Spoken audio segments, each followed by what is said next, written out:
Message extrait d'un topic, vos expériences les plus flippantes. Maintenant supprimé par la modération. Putain, mais quel pays de taré. J'imagine pas ce que ça donne dans les pays du tiers-monde. Ha. Franchement, quand je vous dis, je me sens moins seul. Alors qu'il m'est arrivé une énorme dinguerie il y a quelques années. Pour le contexte, à l'époque, je vivais à Brest dans un quartier étudiant notoirement connu. Je louais alors un petit studio de 20 mètres carrés dans un immeuble style soviète, comme ils savent si bien le faire là-bas. Faut savoir que je suis un vrai quai et que j'ai absolument pas pris le temps de sympathiser avec les autres habitants de l'immeuble, qui étaient aussi des étudiants. Et j'avais même jamais croisé le mec qui vivait en face de chez moi. Alors durant l'année, rien à signaler. La vie suivait tranquillement son cours. Puis sont arrivées les grandes vacances. Vous savez comment ça se passe. Tous les étudiants rentrent chez papa, maman, ou partent en voyage, hect. Tout le monde, sauf moi, à cause d'un stage, chance. Et le voisin d'en face, justement. C'est lui qui m'a vraiment fait flipper. Quand je rentrais chez moi le soir, j'entendais parfois des bruits bizarres provenant de chez lui. Car en plus d'être moche, le bâtiment était mal insonorisé. Pas des bruits de télé, mais des trucs vraiment louches, comme des cris d'animaux. Au début, j'ai pas trop prêté attention, car j'entendais pas trop depuis mon appart. Puis, il a commencé à augmenter le son, comme s'il tenait ce que j'en profite. Franchement, j'avais envie de prendre le premier truc venimeux pour en finir. En gros, les bruits en question, c'était des bruits de porcs qui gueulent comme s'ils faisaient dépecer vivant. C'était vraiment des cris de douleur, sortant tout droit des enfers. Et il mettait tout ça à fond chez lui. En fait, je trouvais ça si glauque que j'ai mis du temps à me décider à toquer chez lui pour lui dire de baisser le son. Mais il a arrêté avant que je le fasse. Là, on pourrait se dire que c'est juste un mec chelou qui regarde des vidéos de L214 avec une enceinte. Pas de quoi s'inquiéter. Sauf que c'est devenu hyper récurrent. Il a fait ça tous les soirs de la semaine. Je me suis dit que c'était une malédiction, que le mec allait jamais s'arrêter.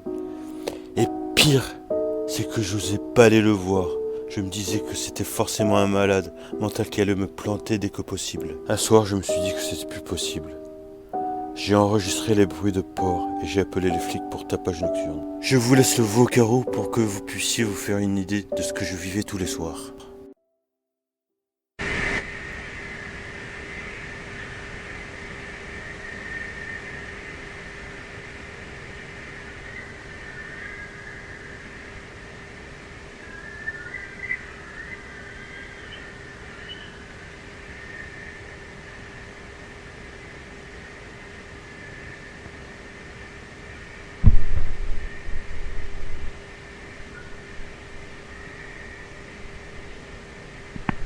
J'ai même pas besoin de leur faire écouter l'audio, vu qu'il avait pas encore coupé le son quand ils sont arrivés. J'ai jamais été aussi heureux de voir la police. Il leur a ouvert, ils sont rentrés.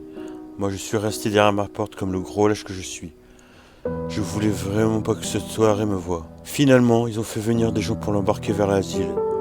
Une policière m'a dit qu'il avait trouvé dans son appartement des dizaines de photos de cochons éviscérés accrochés au mur. Des têtes de porc dans le congélo et même des corps de porc écrasés au marteau. Au point d'en voir les ventricules. Enfin, le mec était un gros taré quoi. Et il regardait les mêmes vidéos de cochons qui se torturaient dans les abattoirs en boucle. D'ailleurs, il aurait dit à la police que c'était Mr. P qui disait de faire ça. Et qu'il ne faisait qu'obéir aux ordres. Vous connaissez un Mr. P, vous? Sinon, j'ai appris plus tard qu'il resterait à l'asile. Apparemment, sa mère qui était statutrice légale venait de mourir. Et il aurait vrillé à partir de ce moment-là. Perso, je trouve ça triste et glauque à la fois. Cette creepypasta vous est offerte grâce au travail de Sossad, qui a assuré que la compilation des éléments nécessaires à sa rédaction, de Ange Noir et Kitsune qui ont participé au processus d'analyse et de sélection conformément à la ligne éditoriale, et à la litanie et Magnosia qui se sont chargés de la correction et de la mise en forme. L'équipe de Creepypasta From the Crypt n'affirme ni ne dément la véracité du présent article et invite les lecteurs à se faire leur propre avis sur la question. L'équipe décline également toute responsabilité en cas de disparition ou de mort, douloureuse ou non, s'en suivant des éventuelles recherches menées à cet effet.